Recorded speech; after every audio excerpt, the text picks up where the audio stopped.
दिल्ली में शाह के आवास पर हुई अहम बैठक। आंध्र में सीटों के बंटवारे पर हुई चर्चा। चंद्रबाबू नायडू समेत कई दिग्गज नेता मौके पर मौजूद रहे। केंद्रीय मंत्री अनुराग ठाकुर ने राहुल गांधी पर साधा निशाना। बोले, राहुल गांधी अपनी सीट या राज्य बदल सकते हैं, लेकिन उनकी हार तय है। राहुल जी चाहे सीट बदलें चाहे राज्य बदलें, उनकी हार सुनिश्चित है। जनता अपने आप को ठगा हुआ महसूस करती है। ईडी के समन पर दिल्ली के सीएम अरविंद केजरीवाल का जवाब ट्वीट कर लिखा, तुम जितने समन भेजोगे मैं उतने स्कूल बनाऊंगा। दिल्ली विधानसभा में बीजेपी पर बरसे अरविंद केजरीवाल। कहा, केंद्र का काम केवल विपक्ष को झूठे आरोपों में फंसाना है। सामने सारी पार्टियों को कुचल दो, खत्म कर दो, खरीद लो, तोड़ दो, गिरफ्तार कर लो, जेल भेज दो, ईडी लगा दो, सीबीआई लगा दो। सामने कोई बचेगा ही नहीं तो चुनाव किसके बीच में होंगे। मायावती ने गठबंधन की अफवाहों को किया खारिज। ट्वीट कर जानकारी दी। लिखा, बीएसपी का अकेले चुनाव लड़ने का फैसला अटल, बाकी खबरें अफवाह।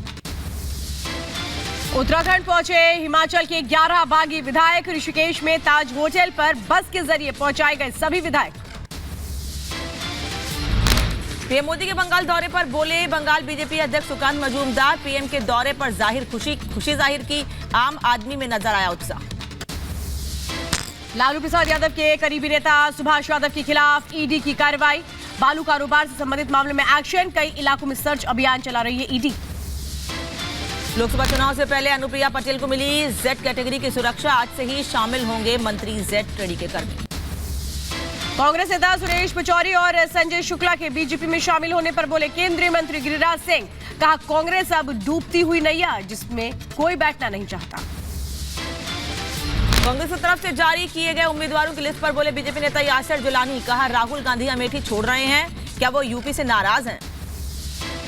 लोकसभा चुनाव से पहले एमपी में कांग्रेस को लगा एक और झटका। पूर्व केंद्रीय मंत्री सुरेश पचौरी ने ज्वाइन की बीजेपी। मौके पर मौजूद रहे शिवराज सिंह चौहान। सुरेश पचौरी के बीजेपी में शामिल होने को लेकर शिवराज सिंह चौहान का अहम रोल। जेपी नड्डा से शिवराज सिंह चौहान ने करवाई थी सुरेश पचौरी की बात। सुरेश पचौरी के अलावा 3 पूर्व विधायक बीजेपी में हुए शामिल। मौके पर शिवराज सिंह चौहान और प्रदेश के मुख्यमंत्री मोहन यादव भी रहे मौजूद।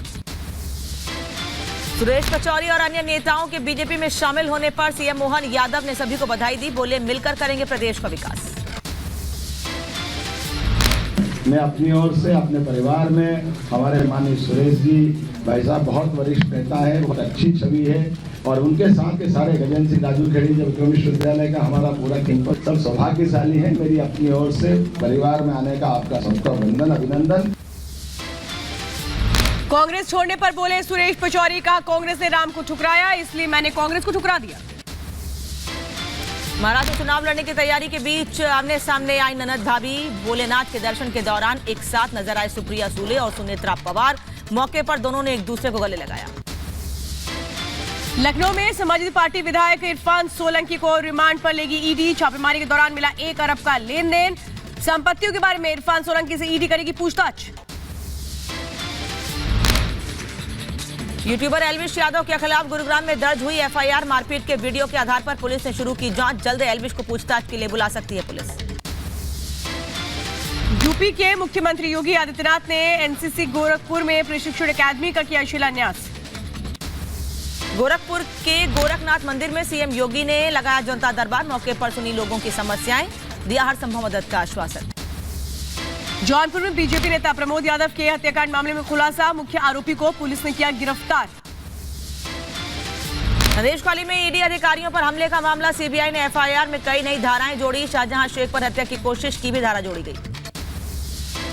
लखनऊ में बीजेपी प्रदेश अध्यक्ष भूपेंद्र सिंह चौधरी के आवास के बाहर प्रदर्शन। शिक्षक भर्ती के अभ्यर्थियों ने किया हंगामा।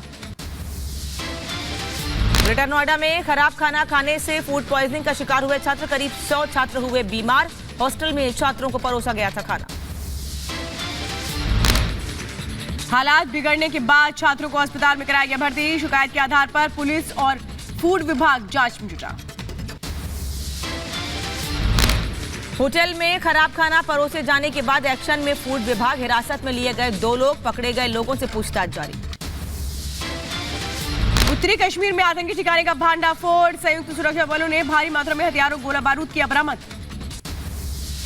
झारखंड के सरायकेला में 2 गुटों में जमकर मारपीट, शिवरात्रि के दिन कांड्रा में मचा था बवाल, आपसी झड़प में कई लोग घायल हुए थे। जौनपुर में अफीम की खेती की सूचना के बाद पुलिस ने मारा छापा, भारी मात्रा में अफीम के पौधों को किया गया जब्त, मामले में हिरासत में लिया गया एक शख्स। मंगलुरु में ब्लास्ट की घटना के बाद एक बार फिर लोगों के लिए रामेश्वरम कैफे खुल गया है। विस्फोट के 8 दिन बाद खुला कैफे, धमाके के मामले की जांच जारी। भोपाल के वल्लभ भवन में 4थी मंजिल पर लगी भीषण आग, दमकल की गाड़ियां मौके पर मौजूद, आग पर काबू पाने का काम लगातार जारी। वल्लभ भवन में आग लगने के बाद मचा हड़कंप, आसमान में दिखा काले धुएं का गुबार, 5 लोगों के फंसे होने की सूचना। वल्लभ भवन में लगी आग ने धारण किया विकराल रूप, आग की चपेट में आए 45 कैमरे, कई अहम दस्तावेज जलकर राख। वल्लभ भवन में हुई आगजनी को लेकर एक्शन में सरकार, सीएम मोहन यादव ने लिया संज्ञान, मुख्य सचिव को दिए जांच के निर्देश। आदेश के बाद घटनास्थल पर पहुंची सेना की टीम, हालात को काबू करने में जुटी टीम, मौके पर चलाया जा रहा है रेस्क्यू अभियान। उत्तर प्रदेश के अंबेडकर नगर में पुलिस का एक्शन, दुष्कर्म के आरोपी को किया गिरफ्तार। गाजियाबाद में बदमाशों के हौसले बुलंद, एक शॉप में 2 नकाबपोश बदमाश हथियार के साथ लूटपाट करते नजर आए, सीसीटीवी में कैद हुई पूरी वारदात। गोंडा में हुआ दर्दनाक हादसा, आग की चपेट में आने से 15 घर, लाखों का नुकसान हुआ है, दमकल विभाग ने कड़ी मशक्कत के बाद आग पर काबू पाया। महाराष्ट्र के लातूर में सड़क हादसा, अनियंत्रित होकर होटल में घुसी कार, हादसे में 2 लोग जख्मी। एटा के जलेसर में दबंगों का कहर, झगड़े को लेकर मोटरसाइकिल में लगाई आग, कड़ी मशक्कत के बाद आग पर काबू पाया गया। महुआ में ट्रक में बाइक सवार को मारी टक्कर, हादसे में छात्र की मौके पर मौत, मौजूदा लोगों ने ट्रक चालक को पकड़ा। और बड़ी खबर इस बीच पश्चिम बंगाल के सिलीगुड़ी पहुंचे प्रधानमंत्री नरेंद्र मोदी, थोड़ी देर में जनसभा को संबोधित करेंगे। बता दें आपको कि आज प्रधानमंत्री के ताबड़तोड़ कई दौरे हैं। सुबह प्रधानमंत्री आज असम में थे, फिर अरुणाचल प्रदेश के ईटानगर पहुंचे और अभी प्रधानमंत्री पश्चिम बंगाल सिलीगुड़ी पहुंचे और आज शाम को वाराणसी में उनका लंबा रोड शो है, जहां से एक बार फिर प्रधानमंत्री उम्मीदवार हैं।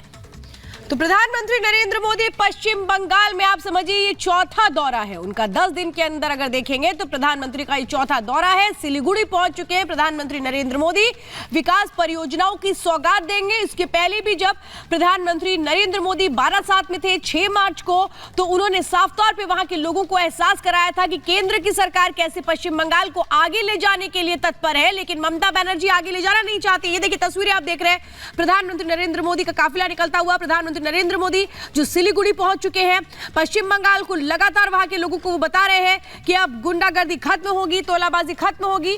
फिलहाल इस वक्त ये तस्वीरें सीधे सिलीगुड़ी से।